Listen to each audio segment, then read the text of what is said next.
Voilà, bonsoir à tout le monde.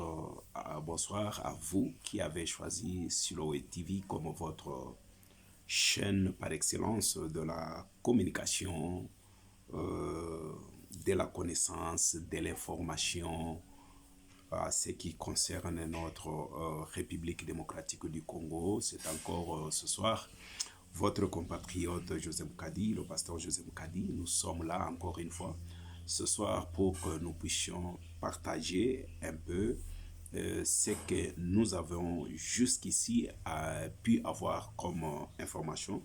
D'abord, commençant ici en Afrique du Sud par la grâce qu'on a pu obtenir pour participer à une réunion qui a été animée par un groupe de jeunes Africains ici à Johannesburg. On a fait partie et nous étions là. Il y a quelques membres de l'ancien gouvernement sud-africain qui étaient là aussi.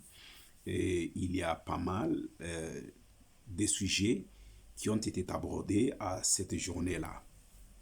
Alors, si nous nous sommes intéressés à ça, parce que cette jeunesse africaine et qui était réunie là-bas, c'était pour voir de quelle manière étudier que chacune des personnes qui étaient là présentes pour que nous puissions ensemble réfléchir par rapport à la réalité qui se passe à la République démocratique du Congo. Et il y a pas mal de sujets que petit à petit, nous aurons le temps de décortiquer et de vous dire ce que pense la jeunesse africaine d'autres nations, de ce qu'ils réfléchissent par rapport à ce qui se passe dans notre République. Alors, nous sommes en train de travailler sur ça. Et dès que nous serons vraiment à la possession de tout ce que nous avions pu vivre là-bas, comme actualité de ce qu'on a entendu de notre propres oreilles et vu, parce que nous étions là, nous étions invités. Alors, c'était vraiment déplorable. Moi, personnellement, j'étais là. Je puis comparer la réflexion, tout ce qui s'est dit là-bas, et vivre, voir aussi la réalité de ce qui se passe dans notre République bien-aimée. En tout cas, chers compatriotes, c'est vraiment douloureux, décevant.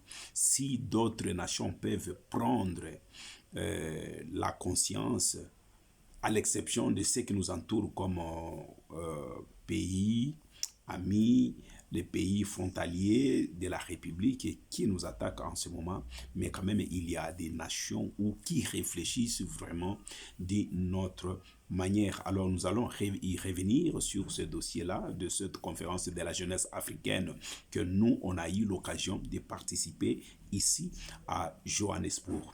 Alors la deuxième des choses qui nous préoccupe et que nous allons en parler ce soir, c'est par rapport à cette réalité, surtout l'information qui circule sur la toile, sur des déclarations, des choses dites par le président de l'Assemblée nationale. Alors c'est tout autour de cet homme-là, c'est par là nous allons commencer parce que lorsque nous parlons de l'Assemblée nationale, beaucoup de gens parlent de l'Assemblée nationale, on parle de la Sénat, tout ça. C'est quelque chose que nous devons prendre ces deux institutions avec beaucoup plus de la sérieuxité parce que ces deux institutions de la République vraiment est très très très importante pour nous, euh, les ressortissants de la République démocratique du Congo. Alors, la première des choses qu'aujourd'hui nous avons voulu parler, partager avec tous le bien-aimé qui nous ont fait confiance, et je sais que non, ce que nous allons partager ici, vous ne serez jamais déçus, mais notre réflexion nous amène sur la classe politique congolaise en général. Donc, ce soir, nous allons commencer une série que nous allons décortiquer pas par pas et voir de quelle manière le plus grand ennemi de la République, c'est la classe politique congolaise. Et surtout lorsque nous sommes en train de voir et faire la différence entre les deux gouvernements qui se sont succédés. Lorsque je parle des deux gouvernements, je vois d'abord ce qui était le gouvernement de 18 ans et le gouvernement que nous avons actuellement. Alors, vu la manière dont les choses est en train d'être gérées dans notre République, je comprends automatiquement que le plus grand méchanceté, la plus grande des méchancetés plutôt, est dans la classe politique congolaise. Et pourquoi nous disons ça? Parce que là où cet homme-là, qu'on est en train de parler aujourd'hui, qui est en actualité par rapport à ces déclarations, qui est le président de l'Assemblée nationale, qui ont élu parce qu'il n'est pas arrivé là-bas par une bâton magique. Non, il a été voté. Maintenant, par quelle magie que les gens qui ont voté ce Vital Kamerhe pour qu'il devienne là, encore une fois, président de l'Assemblée nationale, est-ce que ces gens-là, ce sont des extraterrestres ou bien ce sont des gens qui ont vécu et vu la réalité de la République démocratique du Congo? Alors, qu'est-ce qui a poussé ces gens-là à faire confiance encore à un grand mafieux qui tue la République comme cet homme-là de Vital Kamerhe? C'est comme si c'est que les dirigeants, ceux qui nous dirigent aujourd'hui, leur détournement, tout ce qu'ils sont en train de faire, qui est au détriment de la population, c'est comme si cela arrange les hommes politiques. Comment vous connaissez très bien que non, cet homme, c'est un homme qu'on ne peut pas avoir confiance, mais c'était un homme où vous avez choisi de faire confiance pour être là où il est aujourd'hui, pour que vous aussi, vous puissiez bénéficier de sa protection pour être là où vous êtes aujourd'hui à l'Assemblée nationale.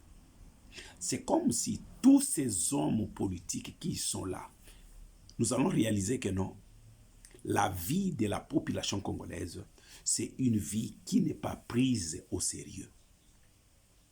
C'est-à-dire, la nation congolaise, les hommes politiques qui sont là, ils se font de l'argent à travers la vie de cette population.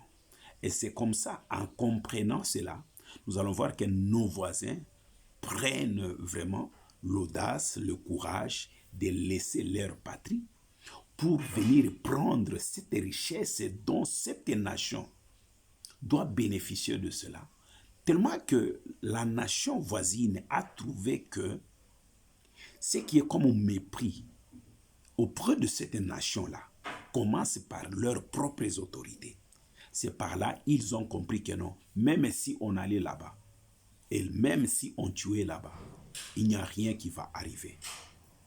Combien de fois on doit crier sur la personne de Vital Kamerhe dans tout ce qui se passe.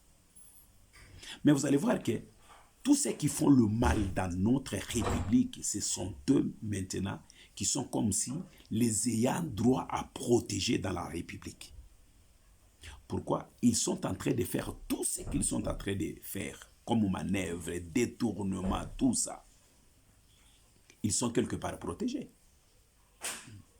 Alors comment, lorsque tous ces gens-là sont protégés et qu'on peut faire de leur vol comme l'actualité, maintenant lorsque vous informez cette population de ces détournements, de leur plan, de tout ce qu'ils sont en train de faire, pour que cette population fasse quoi au moment où c'est vous qui leur protégez?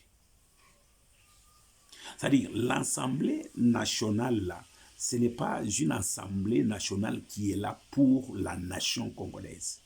Mais l'Assemblée nationale, là, est là pour ces gens-là qui sont là comme élus. Ils savent ce qu'ils sont en train de faire comme détournement dans la République. Ils savent ce qu'ils sont en train de planifier pour le lendemain, comment ils peuvent continuer à tuer cette nation, à voler leur argent et surtout beaucoup plus aussi du mensonge dans leur Assemblée nationale là. Maintenant, nous nous posons des questions. Quels sont et d'où viendront ces hommes-là qui viendront défendre la République? Parce qu'en ce moment, il n'y a personne tous, ils sont très occupés dans leur session, là où ils sont dans l'Assemblée nationale. Personne ne revient à ces petits peuples qui leur a donné leur voix pour être là où ils sont. Mais je vous dis que non, il y a tant de choses qu'ici, nous allons révéler. Et pendant tous ces jours, nous sommes là en train de travailler, de voir ce que nous allons dire ici. Ce ne sont pas des informations qu'on a pu peut-être qu'on a ramassées par-ci, par-là. Non, non.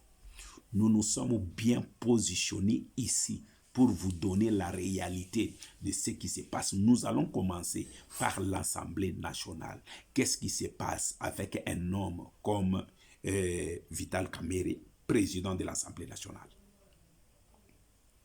C'est avec Vital Kamerhe, on a pleuré le juge Yani.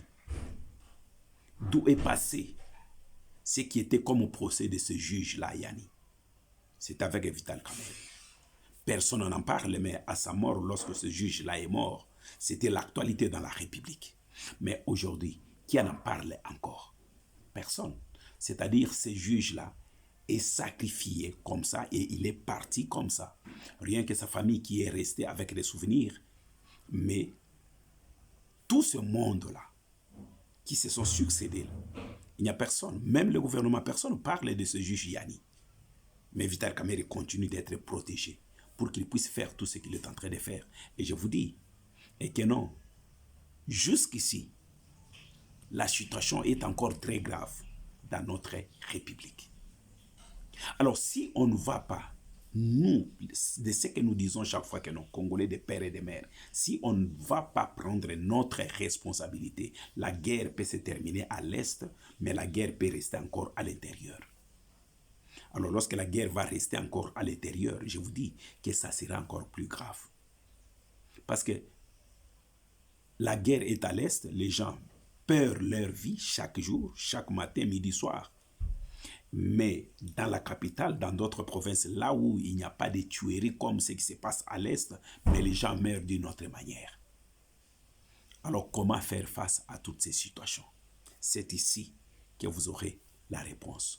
Aujourd'hui, ce n'est que l'introduction. Nous vous avions dit que nous allons commencer par l'Assemblée nationale. Il y a des réunions qui se font ici, à Johannesburg.